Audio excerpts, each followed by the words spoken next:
Imagine une nouvelle ruée vers l'or, mais cette fois, il ne brille pas. Il est vert, stratégique, et caché dans le sous-sol algérien. Lithium, cobalt, nickel, des métaux critiques devenus aussi précieux que le pétrole. Et l'Algérie veut s'en emparer avec un allié inattendu, le Canada. Pourquoi cette alliance? Quels sont les enjeux géopolitiques? Et que peut gagner l'Algérie dans cette nouvelle bataille des ressources? Dans cette vidéo, tu vas comprendre comment l'Algérie pourrait devenir un acteur clé de la transition énergétique mondiale. Si elle joue bien ses cartes. Pendant des décennies, l'économie algérienne a reposé sur l'or noir, pétrole, gaz, hydrocarbures. Mais aujourd'hui, elle regarde vers l'avenir et vers le sous-sol. Le pays est riche en métaux critiques. Pourtant, ses trésors sont encore largement sous-exploités. Pour y accéder, il lui faut un partenaire expérimenté. C'est là que le Canada entre en jeu. Géant mondial du secteur minier, il possède tout. Ingénieurs, technologie et surtout l'expérience. Les deux pays se connaissent que bien. Le Canada a reconnu l'Algérie dès son indépendance. Aujourd'hui, leurs liens économiques se resserrent comme jamais. En avril 2025, le ministre algérien de l'énergie rencontre l'ambassadrice du Canada. Au programme, un partenariat sur les métaux critiques, l'énergie et les mines. Objectif. Identifier, exploiter et transformer les richesses minières algériennes. Et surtout, ne plus dépendre uniquement du gaz ou du pétrole. Le Canada est parfaitement positionné, il connaît le terrain, il forme, il équipe et il investit dans des projets miniers partout dans le monde. L'Algérie, c'est la prochaine étape. Mais quels sont exactement ces métaux critiques?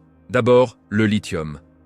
Le plus connu, celui qu'on retrouve dans toutes les batteries, voitures, téléphones, ordinateurs. Ensuite, le cobalt, indispensable pour stabiliser l'énergie.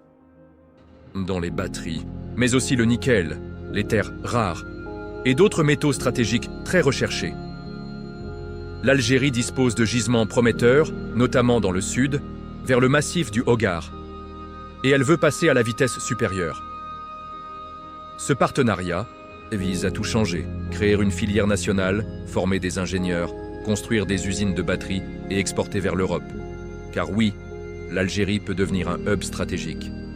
Elle est proche de l'Europe, stable, et elle a ce que le monde entier veut, les matériaux de la transition verte. Le Canada y gagne aussi.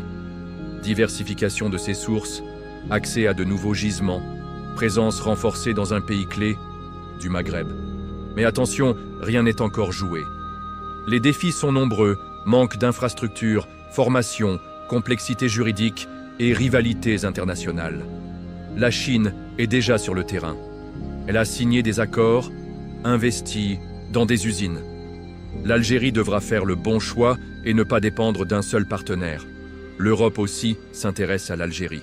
Pour elle, c'est une alternative crédible au monopole chinois sur les terres rares. Si Alger joue intelligemment, elle peut devenir un fournisseur incontournable et transformer son économie pour de bon. Mais cela demandera de la vision, de l'organisation et une vraie stratégie industrielle. Le temps presse, car d'ici 2035, le monde aura basculé. Alors, l'Algérie et le Canada réussiront-ils à bâtir ce partenariat du futur? Vont-ils transformer le désert en centre névralgique du lithium? Dites-le nous en commentaire. Likez, abonnez-vous et partagez si vous pensez que l'Algérie peut devenir la future capitale des métaux critiques.